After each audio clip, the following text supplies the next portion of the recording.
welcome everyone. It's great to see you all. Hi Teresa. It's great to see you all at the Energize Your Classroom webinar series organized by LanguageCert. We're delighted that you can join us. We're waiting for participants to join. It's great to see you all. Please write to us on the chat and with a hello, where you're joining from. We are delighted that you are able to be here with us.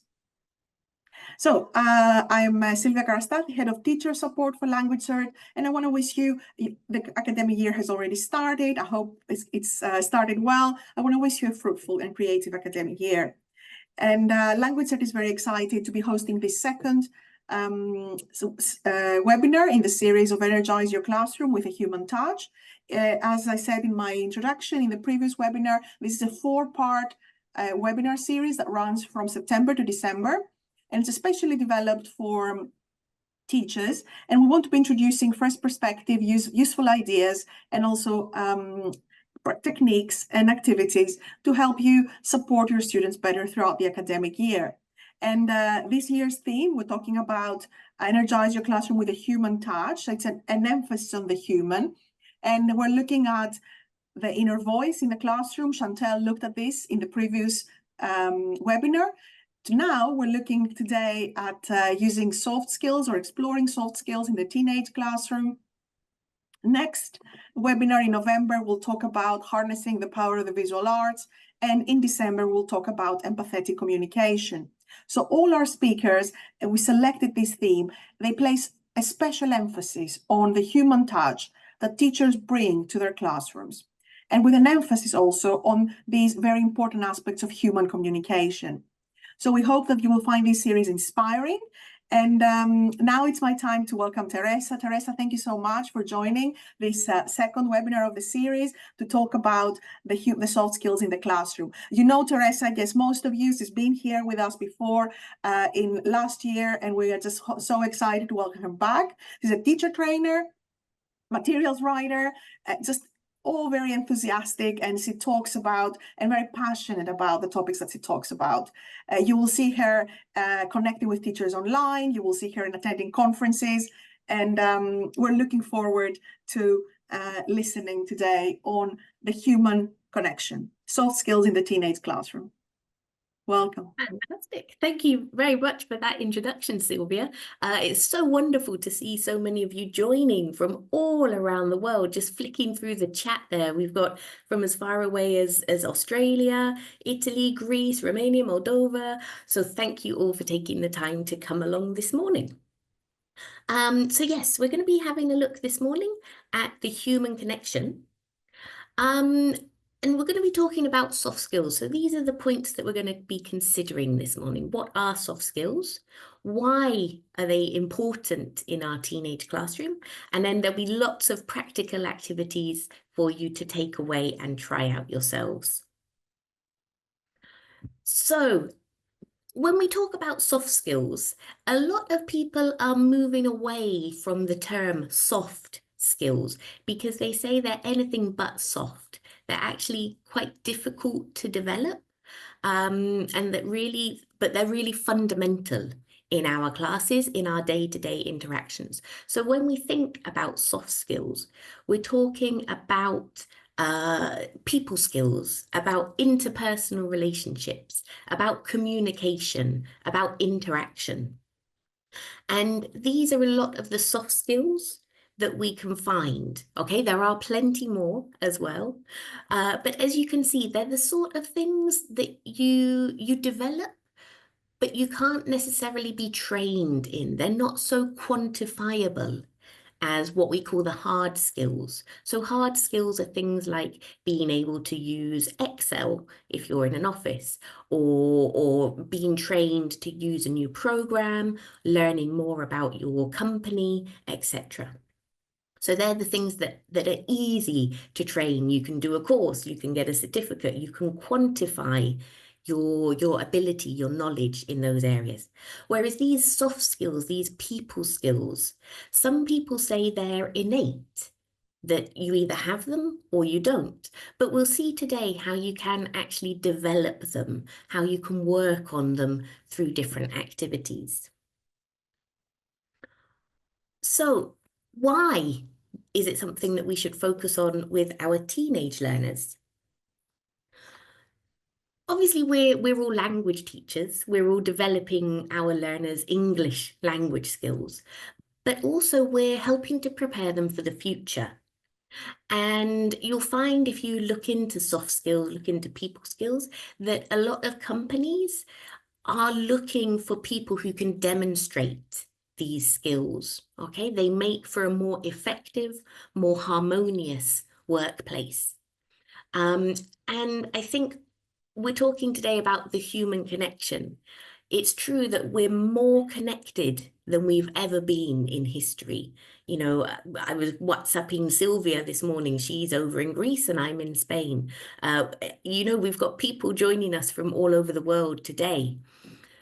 But the fact that we're more connected, we're spending more and more of our time online. And although we're interacting with people, it's very different interacting in the online environment to interacting in person. So a lot of these soft skills that we're trying to develop through our teaching, through our activities, they're to build on these interpersonal connections, to build on those communication skills. And they will be just as useful in the online environment as in the in-person environment. But I feel that nowadays, with the online environment, they've taken a secondary position. Okay, so that's why I think it's particularly important that we focus on these skills with our learners. Okay, so now we've done a little bit of an introduction. Let's get on to the practical activities. And I'm going to start with a little bit more of an introduction of myself, because this is an activity that I do with my teenage learners at the start of the year. So in the past, I used to have it that I shared with them the different names that I have or that different people use with me. So for example, my name is Teresa. And I've put here with a variety of accents because, for example, I live in Spain, so I'm Teresa, but in England, in the UK, I'm Teresa. For Italians, I might be Teresa. Okay, so I can have my own name with a variety of different accents. A lot of people in the UK call me T, and a lot of people in Spain call me Tere. I've got two sisters, so I'm Sis for them. And although they don't have any children, for my friends' children, I'm Auntie T. Okay, when I do this activity with my learners, I also include things like my pronouns and any other nicknames that I might have. And as well, when I did this activity this year, I felt that there was a way to develop it to help learners think about the future. Okay, so I also started including my bio. So for example, this first one, teacher, trainer, materials writer, fan of dinosaurs and pizza, that's my WhatsApp bio. Okay, nowadays, a lot of communication happens on WhatsApp. I have a lot of students who contact me through WhatsApp. And so this is kind of my semi-professional bio that people can see about me. Okay, it says what I do, but it's also got a couple of fun facts about myself as well. On the other hand, this next one, mainly street art, ELT and beer, that's my Instagram bio. Okay, my Instagram, it's just for me. I don't really follow any teachers. It's my way to escape from daily life. I follow things like Pebble of the Day, where a person holds up a stone, which he's found on the beach. So it's a different personality. It's a different person who I am in a different environment. And then this last one at the end is my LinkedIn bio. So this one you can see it's much more professional. It talks only about the things that I do within my career. So I asked my students as well to share their bios when we did this activity in the classroom. I modeled the task first and shared the information about me and explained it. And then I gave them a couple of minutes to think, to reflect on their different names, on the different bios they use.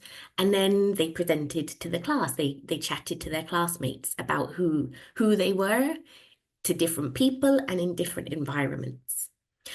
And I think as well, this idea of talking to them about how they present themselves on social media, even now, it's quite important. I mean, you've probably seen lots of examples of celebrities who have said something 10 years ago and it's suddenly been brought up again. The same could be true of our learners. We need to make sure that what they're presenting to the wider world won't come back and have a negative impact on them in the future. Okay, so get them thinking about who they are and who they are in the wider world as well. So this activity, it's very nice for developing interpersonal relationships at the start of the year, for building rapport, for you to learn more about your learners, for them to learn a little more about you, and for them to start learning about each other as well. Okay. So another activity that I like to do in my classes is yesterday I didn't. Now, I don't know about you, but I have got a to-do list which seems to be getting ever longer. And it seems as though every day I write things on my to-do list and I unfortunately don't get around to doing them on the day that I wanted to. So, for example, yesterday, I'd written on my to-do list that I needed to edit together the podcast for our Teachers Association, but I didn't. Okay. So we can talk about the things that we didn't do as what I like to call non-actions. I'm going to pop it in the chat for you. So this idea of a non-action. So yesterday was my non-action was that I didn't edit together the podcast. So how do you think that made me feel? Have a quick jot down your ideas in the chat. How did it make me feel that I didn't do this activity that I had planned? Disappointed, frustrated, yes, definitely. Yep, disappointed because, I really wanted to get it done. Stressed, yes, it's now on my to-do list for today as well. So that kind of tension is building as well. Unmotivated and sad, embarrassed as well. Yeah, people are relying on me to get this done. It's one of my roles within the association. Lazy, perhaps a little lazy. I probably could have found time. I probably could have done the podcast when I finished work instead of playing on the PlayStation. Yep. Okay.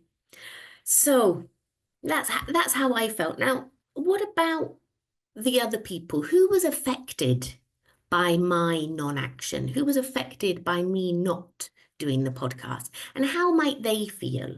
Okay, write your ideas in the chat again. So who was affected and how might they feel? My co-workers, yep. So the other people within the association. Yeah, they might be confused as to why there isn't a new episode of the podcast out. Yep, definitely. My peers, co-workers. Sorry, Alistair, I didn't mean to make a personal jive. It was definitely a me moment playing on the PlayStation. Our regular audience, yes, we don't have a huge audience, but perhaps, they're excited. They're looking forward to the next episode that's going to come out. Okay, so one more question that we could get into as well is, what are the results? What are the consequences of my non-action? Okay, so we've talked about how it makes us feel, who it affects. What are the results? What are the consequences?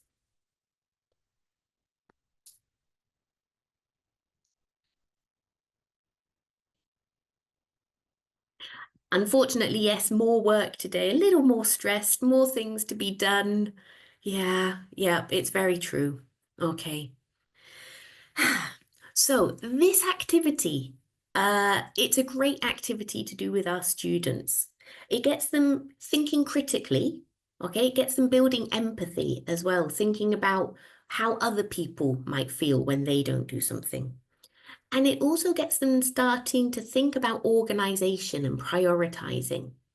Okay, so if any of you have teenage children, you've probably had moments where they haven't cleaned their rooms, they haven't done something that they needed to do at home, they haven't done their homework, and that's definitely true for us as teachers as well. When our students come in and say, I didn't do my homework, okay, use it as an opportunity for them to reflect. So what was the impact of them not doing their homework? How did it make them feel? They might say they felt fine because it meant that they didn't sit and do their homework and they went off and played on the PlayStation.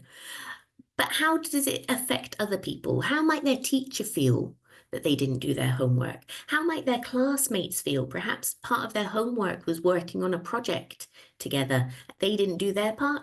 How do their peers feel now? And what are the results? What are the consequences?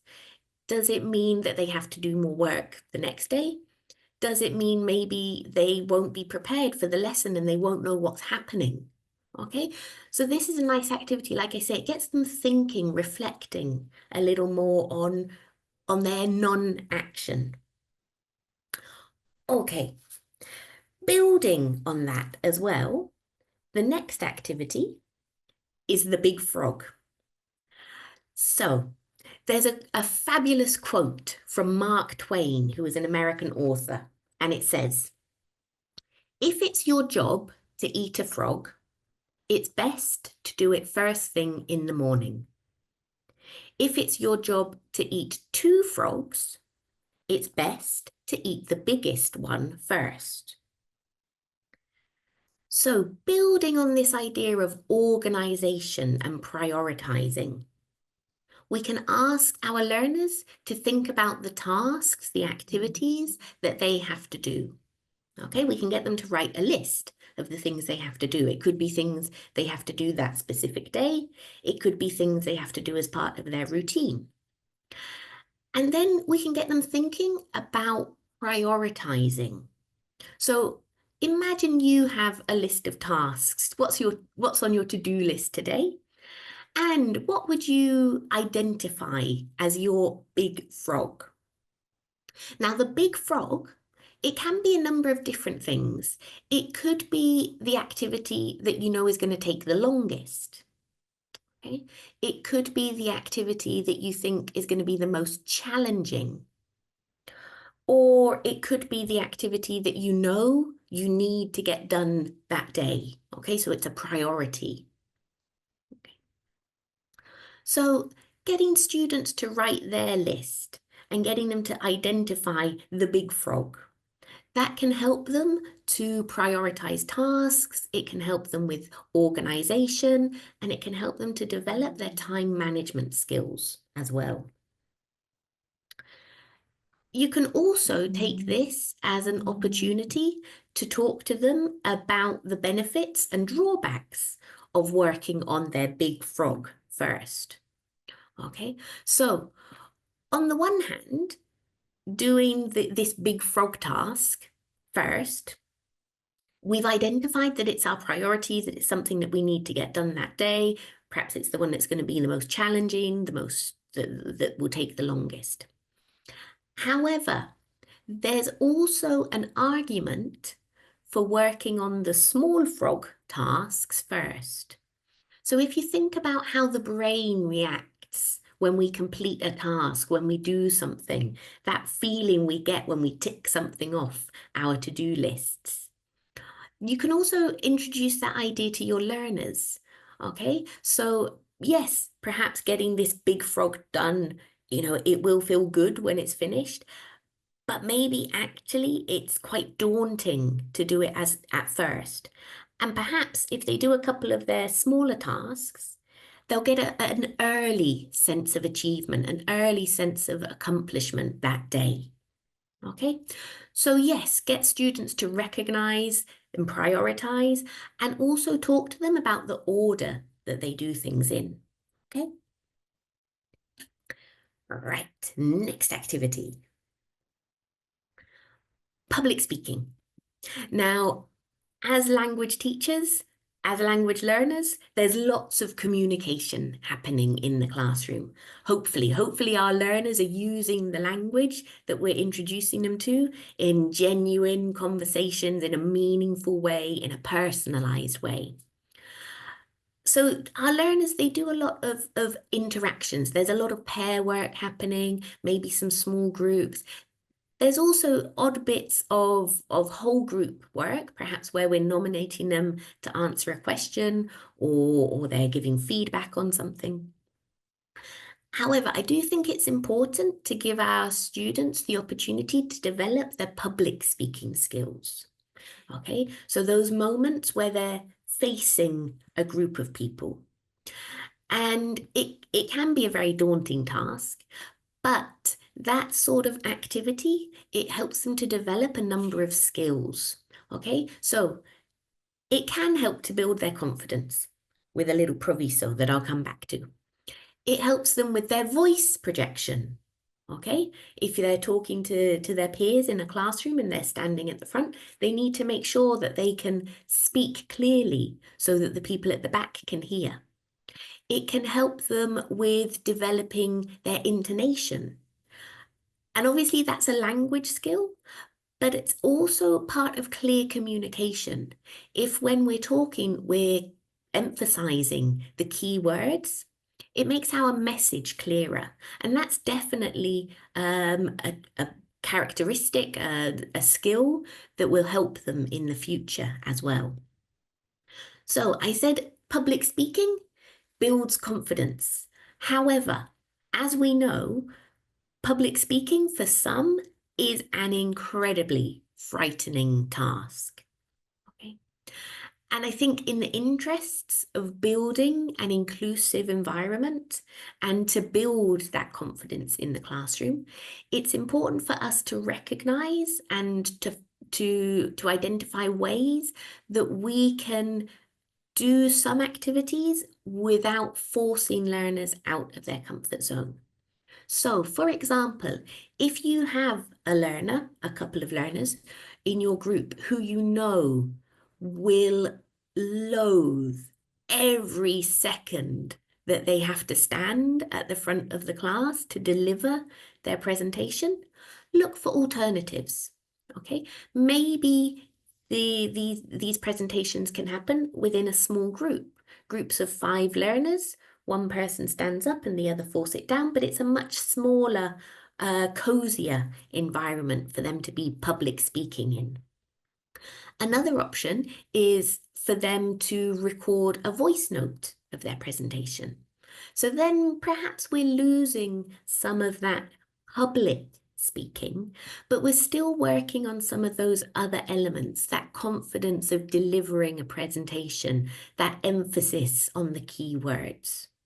Okay, so something to think about when you're planning your activities is what's the most effective way that this will work for this learner, for this group, for this individual. Okay, I think it's really important that we reflect on that as well, just to make our learners as comfortable and confident as we can in the classroom. Okay. So, building on to this idea of public speaking, I'm quite a fan of debates in the classroom. I think they're a great way for learners to get chatting, and they help them as well to develop their critical thinking skills, how they put forward an argument, their active listening as well, if they're, if they have to respond to what their partners are saying. And I'm also a fan of assigning roles within a debate. Now, I know that a lot of people don't enjoy role plays, okay? They feel that they're not very genuine, they're not very authentic within the language classroom. And there's also been a lot of push to change the name to real play, okay? To put our learners into situations which are more typical, more likely for them to be in. Now, obviously with our teenage learners, that will be fairly limited to within, the things that teenagers do. But at the same time, we want to be building these skills to develop them for the future, for the workplace, for the wider world. And that's where I think that assigning roles is fun and helps to develop some of these critical thinking skills. So for example, I did a debate in class recently, and it was about the issue of stray cats. Okay, my learners had identified that this was a problem within their area, so it was relevant to them. But then I wanted them to take on different roles within the class. And these were some of the roles that we came up with. So for example, Federica, she was the mayor of the town. Now, obviously, this is quite early in the year, so I don't know my learners that well. But from the few lessons that I've had, I can see that Federica is good at leading conversations. Okay, often she'll be the person that says, "What do you think? Why don't you start?" Okay, so for this first debate that I did, I knew that she would handle this role of being the chair of the meeting. Okay, she would be able to manage the people within the debate. Then another role that we had, Giancarlo, he was the reporter. So it was his responsibility to be listening to everyone, to be making a couple of notes so that he could feed back afterwards. And I chose Giancarlo for this role because I know that he's very fluent, he's very able, but sometimes he feels a little put on the spot. Okay, so I thought as an early role for him to take a back seat and perhaps not be so involved in the debate, but very much involved participating and being able to give feedback afterwards. I felt that that was a good role for him. And then Ludovica. Ludovica is anything but a pessimist. She's very optimistic. She's very bubbly. She's also quite dramatic, and so I knew that this role would work for her. She would be able to think on her feet. She would be able to develop her critical thinking skills and find something that she didn't like with everything that people said. Okay, so have a think next time you're doing a role play, a debate or an activity within the class. Is there this option to assign your students roles? Okay, and think about the roles that you're giving each person and what sort of skills you're developing. So for example, if somebody is leading the meeting, you're helping develop their leadership skills. You're helping develop their ability to manage people within the classroom. You're helping them to develop that idea of making sure that everyone has an opportunity and that everybody is heard and that everybody's ideas are respected. Okay, so yep, great idea for debates, and so glad, Georgia. I don't know whether that's giving it a try today for this activity or a previous one, but fantastic. Glad to hear you've got a takeaway already, and we're only halfway through. Okay, the next activity, unpopular opinions. This again is a great way for learners to be developing their critical thinking skills, their ability to persuade people, their not necessarily argumentative skills, but discursive. Okay, so listening to people, proposing other points of view. And there are two ways to do this. Okay, so one way to do it is that you give learners an unpopular opinion. I'll show you some examples in a minute. And they just share their own opinion about it. Okay, that's a nice way. You can use it to start a lesson that's going to be on a particular topic. Just start them with an unpopular opinion and they chat about it. Another way to do it is to assign your learners A and B. And then when you give them the unpopular opinion, A has to agree and B has to disagree.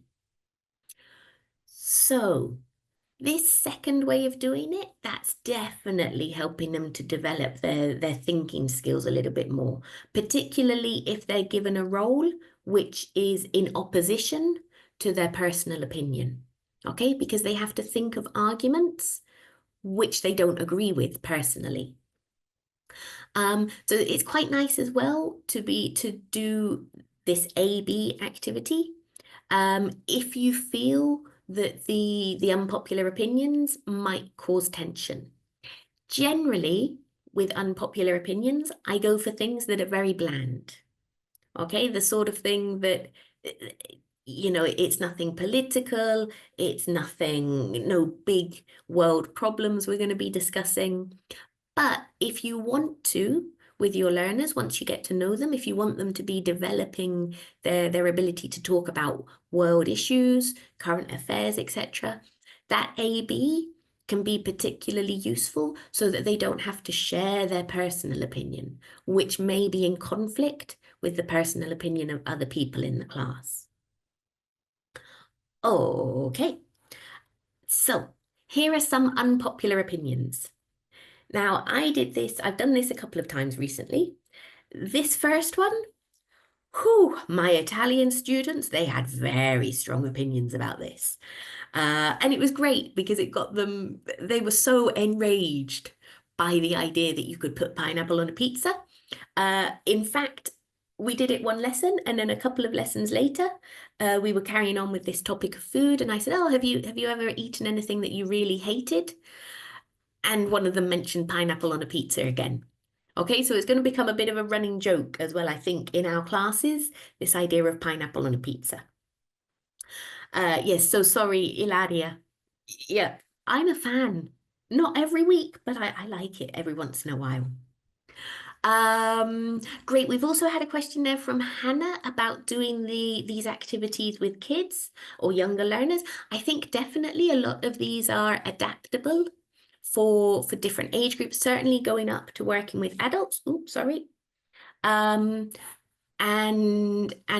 probably as well, you could find ways to adapt them to be working with younger learners as well. Great question, Hannah. Okay, so as you can see, these questions, these statements, yes, you might have a strong opinion about them, but to be honest, if you're not going to lose friends if you have a difference of opinion about these things. So this is what I mean about kind of choosing quite bland topics. They're the sort of thing that people might have an opinion about, might be a strong opinion, but it's not going to cause any conflict, any tension if people disagree. Hopefully my Italian students still like me, even though I put pineapple on a pizza every once in a while. Okay, so again, developing their critical thinking skills. That seems to be a key skill that we're developing through a lot of these activities. Next up. There we go. Okay, video comprehension.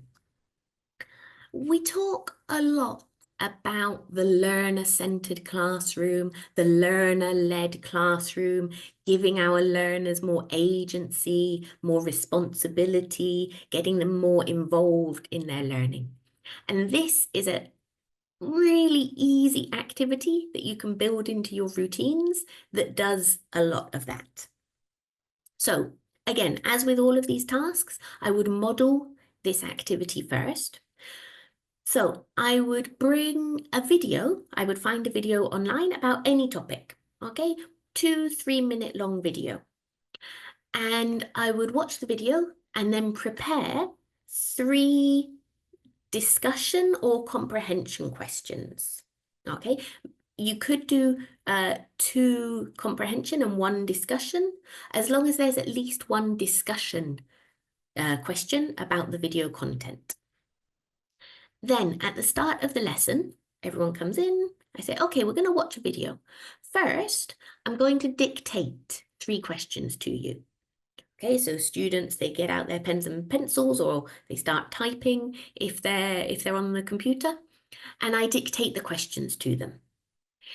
Give them a minute or so to compare with their partner. Okay, so we're developing their listening skills, we're developing their ability to formulate questions and to make sure that they've got all the auxiliaries and that the word order is correct, that their spelling is correct. And then you play the video. Students watch the video maybe once, maybe twice, depending on the complexity of your questions. And then they compare their answers with their partner. And then there's feedback. Okay, so perhaps we're checking comprehension, and then we're allowing this discussion to go on a little more.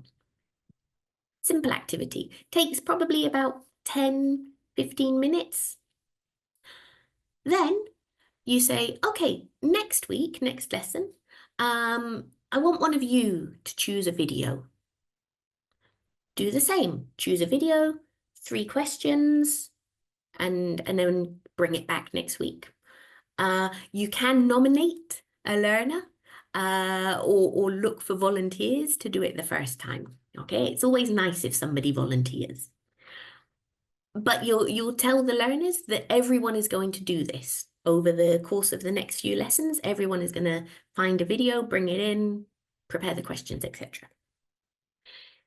Then you carry on with the rest of your lesson. Okay, so the video, it could be something related to the topic, can be something completely separate.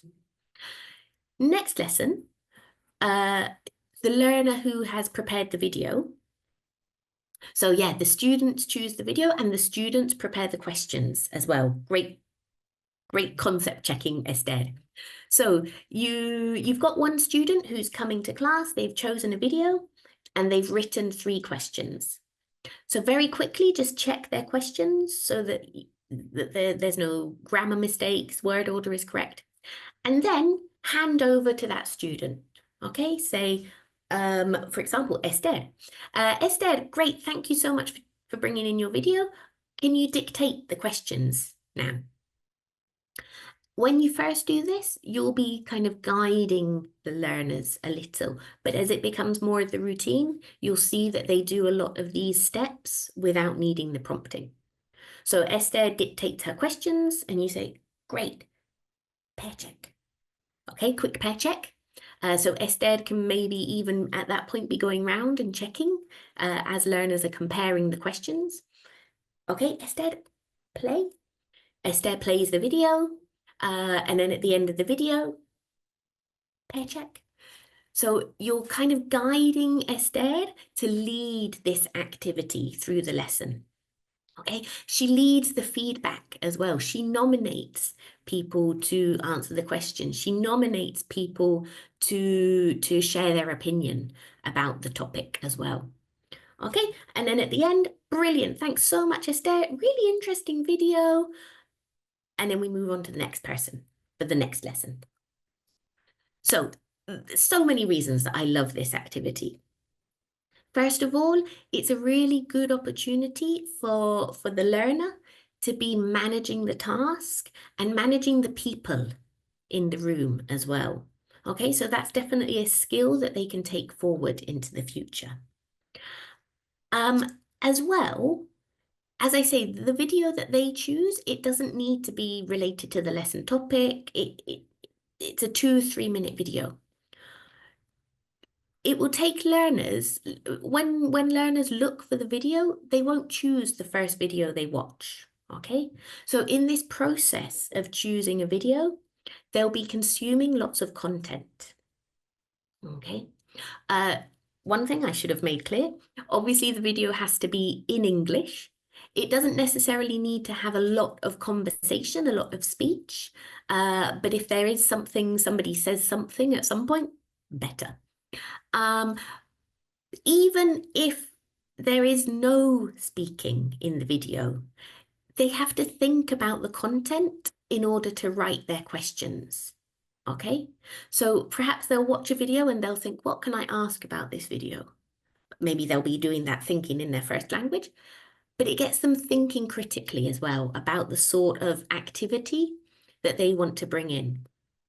I think as well, it's a really nice opportunity for learners to share their outside interests. Okay, so they can bring in something, a meme that they've seen, like a viral video. They can bring in an advert that's cropped up on Instagram. So yeah, thank you very much, Esther. As you say, it ticks so many boxes. It's the listening, it's the reading, it's the writing, it's the watching, it's everything. It's really easy. And like I say, if you build it into your routine, at first, you'll need to prompt the student a little bit to be leading. But then, because it's the same thing each week, learners come in, they sit down, dictation, pair check, watch the video, pair check, whole group feedback, they'll get those stages as well.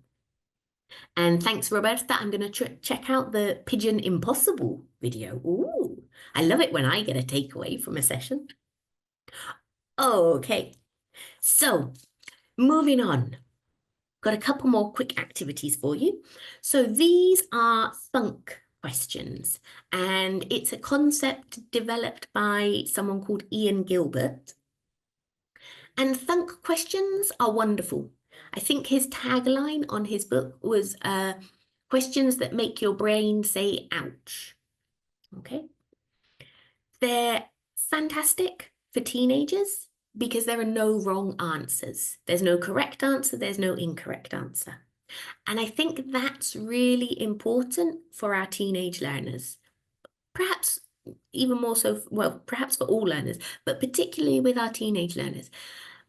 Our teenage learners are often really worried about making mistakes in front of their peers. Okay. And when they're in the language classroom, they're not only worried about making mistakes with the content, but also with the language. Okay, when they're in geography, they only have to worry about making mistakes with the content. But when they're in the English classroom, they have this double worry. Will I say something correct and will I say it properly?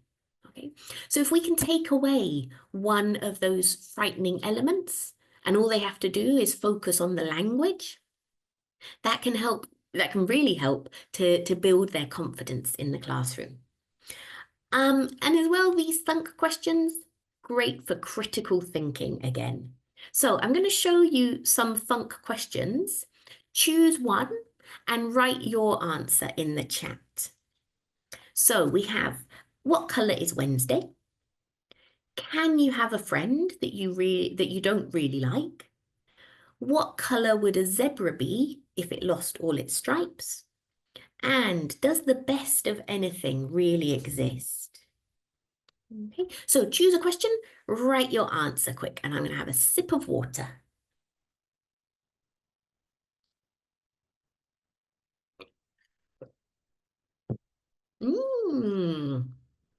Okay, so 2 people think that Wednesday is purple. Nice. We've got orange, a zebra would be grey. Interesting. Wednesday yellow.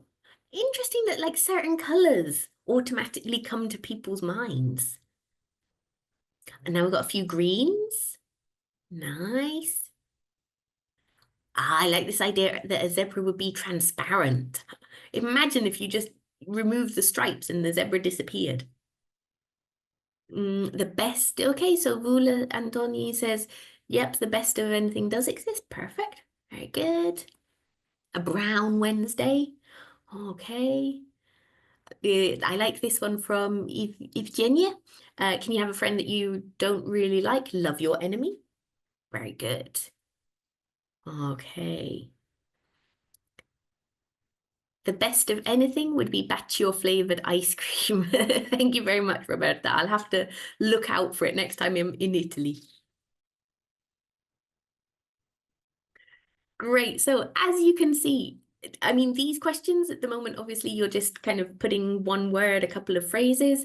But when you use them in the classroom, I would just use one and get learners discussing it, okay? It could be a mingle where maybe they have to stand up and find 4 or 5 other people's opinions about it. Some of them are not necessarily more challenging to answer, but perhaps there's a wider, they're more open. Okay, so for example, what color is Wednesday? Whew, could be rainbow colored. Whereas can you have a friend that you don't really like? Perhaps that's one that requires a little bit more critical thinking. And perhaps the answers are more limited. Yes, no, maybe, etc. Okay. Oh, Stuart, poor zebra, he's going to be red through embarrassment. Oh, I didn't even think of that. I feel sorry for the zebra now. Okay, so if you look online for thunk questions, you can buy a copy of the book. There's lots of resources as well. Teachers have created PowerPoint presentations with these questions on. As I say, I would do one, maybe just one as a brain break during the lesson, something, you know, away from the book, away from working on the present perfect, just to give learners a little bit of an energy boost, a mind boost as well. I like this idea as well from Alma. The standard of best is immeasurable, hence there's no such thing. Fantastic. And a naked zebra. Woo! Okay. Well, we're going to come on to this idea a little more now. And thinking about fact or opinion. Now, I think this is particularly important nowadays.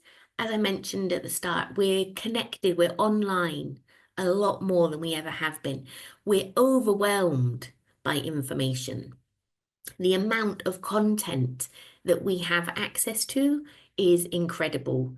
The amount of content that people are producing every second is, I'm not going to say it's infinite because there probably is a number, but it is incredible. It's overwhelming. And I think it's really important nowadays for us to be developing our learners' critical thinking skills in the digital world as well. Okay, so getting them thinking about fake news, about AI generated content, about photoshopped photos and things like that. Okay, so there, I mean, I think that could be a whole other webinar as well, identifying fact from opinion. But this is a much simpler activity to start them off on this idea. So what I would do in the class is give them some statements, first of all, for them to agree or disagree with. Okay. I've lost my cursor. There it is. Okay. So these might not be the exact question, the exact statements. I think I had I was doing some training in Ecuador. So I had things like Ecuador is the best country in the world. A couple of sentences about Ecuador, statements about Ecuador. So first of all, get the learners discussing whether they agree or disagree with the statements, and then get them to analyze whether these things are a fact or an opinion. Okay, so take a look at these statements. We've got number 1, everyone should live in another country at some point. Number 2, Brazil has won the most FIFA World Cup titles. And number 3, Barcelona is the most cosmopolitan city in Spain. So 1, 2, and 3, fact or opinion? Pop your ideas in the chat. And thank you, Georgia. I'm going to try and remember and save that link for another video as well.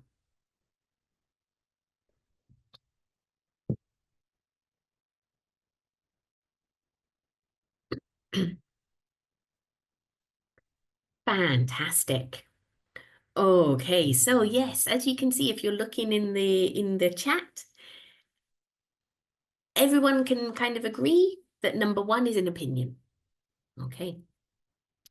Yeah, it's an opinion. You might be very happy living in your own country. You might be very happy living in your hometown all your life. There's no need for you to go and live anywhere else. So this is definitely an opinion. Number 2, a fact. Yep. I looked it up on Google. So unless Google's lying to me, then that's a fact. However, this third one, some people are saying it's a fact and some people are saying it's an opinion. Okay. And so I think this as well, it's a way to develop our learners' thinking skills. Number 1 is very clearly an opinion. Number 2 is very clearly a fact. But we can get them thinking about why this third one could be a fact or could be an opinion. Okay, quite often these ideas, and this goes back to the thunk question before, does the best of anything really exist? Often when we're using superlatives, depending on the adjective that we're using, and also the way that people interpret that adjective, it could be a fact or it could be an opinion. Okay, so saying that Barcelona is the most cosmopolitan city, well, exactly the way we perceive things. How do we measure cosmopolitanness? How do we measure that? Okay, something like big. For example, if I said London is the biggest city in the UK, well, are we thinking about size? Are we like area? Are we thinking about population?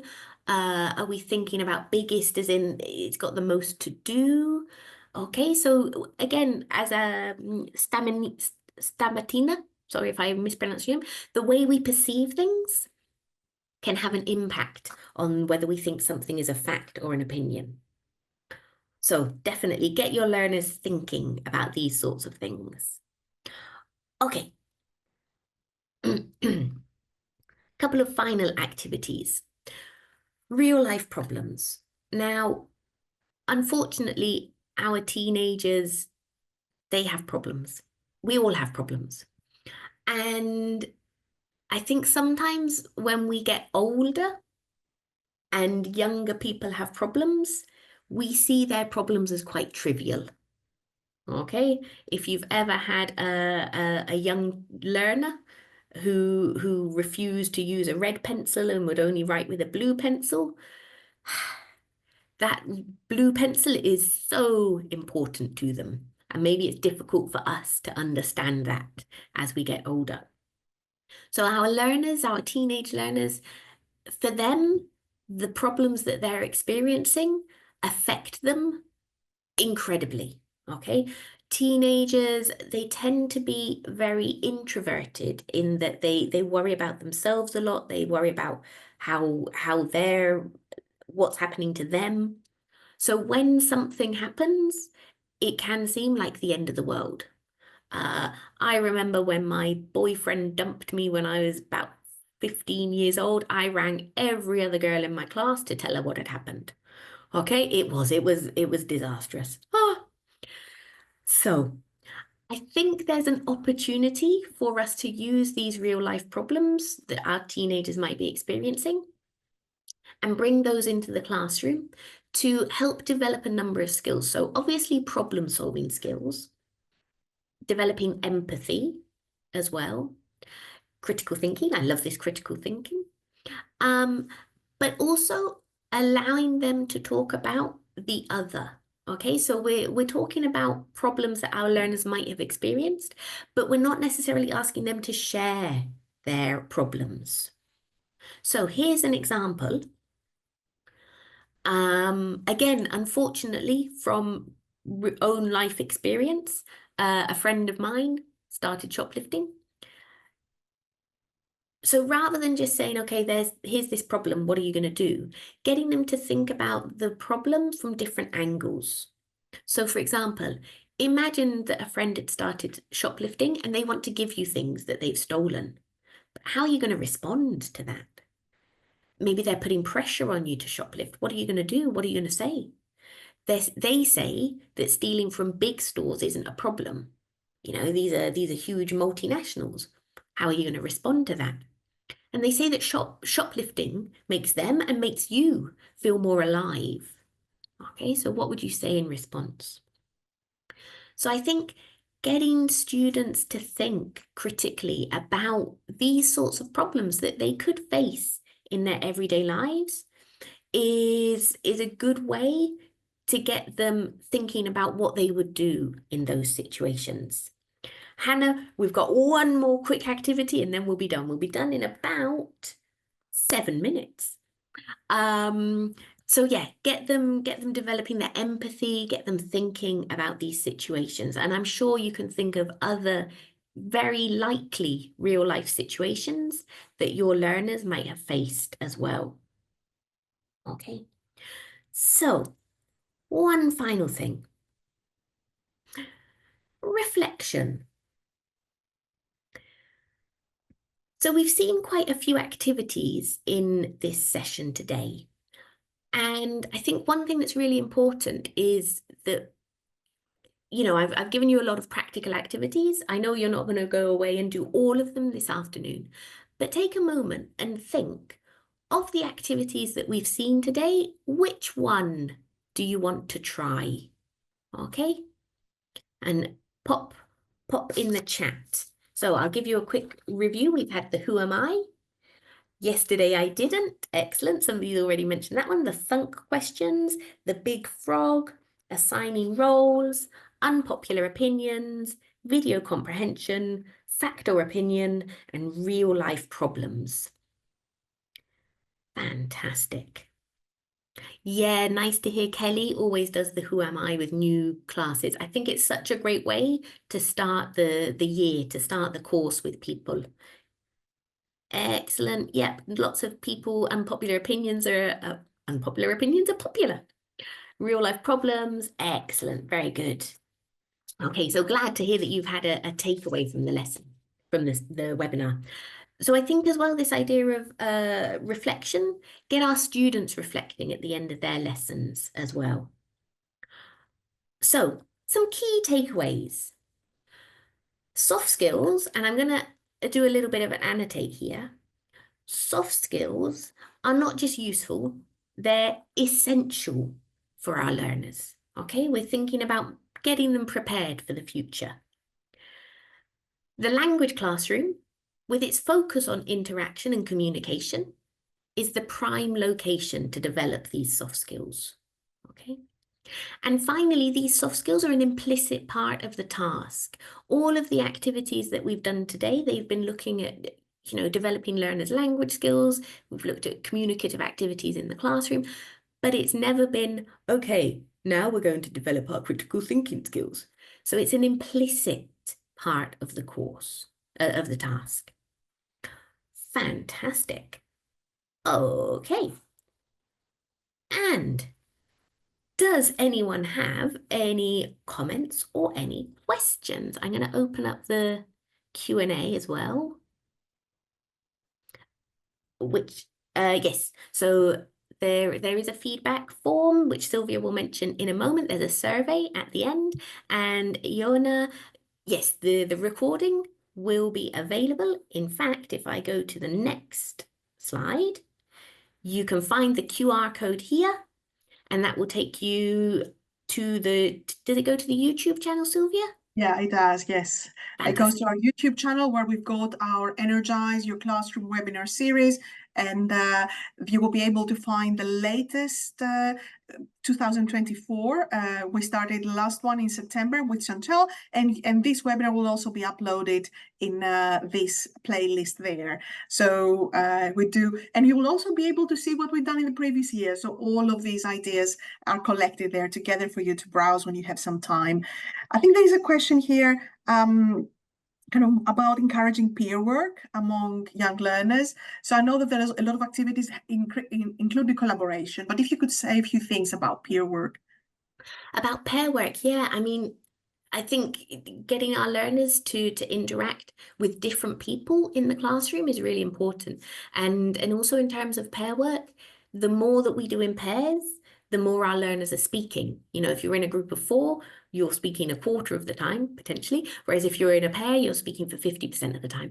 So as much as possible, getting learners communicating in a genuine way is great. So I think things like the thunk questions would work great in pairs. As well, the big frog, once you've introduced the activity and learners have done that prioritizing or writing their lists, getting them discussing in pairs what they think, or do they have similar activities, which they find more difficult, which do they find easier. There's lots of opportunities to build more pair communication into the classroom. Hopefully that answers the question. Yeah, absolutely. Yeah. Fantastic. Oh, okay. Real life problem. I like this one from Stamatina. A friend of yours is a troll. Yes, that could be an issue. Very good. Fantastic. Well, thank you so much, everyone, for coming along today. It's been wonderful to share these activities with you, and I'm so glad to see that you've got at least one activity that you're going to take away and try in your classes coming soon. Thank you so much, Teresa, for sharing all these wonderful ideas that are actionable. And it's also great to see so many of our teachers coming back to the Energize Your Classroom webinars. Our next meeting with this series of webinars is on 13th of November. We're going to host a webinar with Nora Najif, and she's going to talk about harnessing the power of the visual arts in the classroom. So again, thinking about this human touch, this human connection. And as always, there is a survey at the end of the webinar. So when we close this, we really appreciate your feedback. And it's great for us to see what you get out of this experience that there's a team here, and I want to thank the team, all of them, for working on this experience for our teachers. So this is it from us from Language Search. Thank you very much, Teresa. Have a nice day, everyone.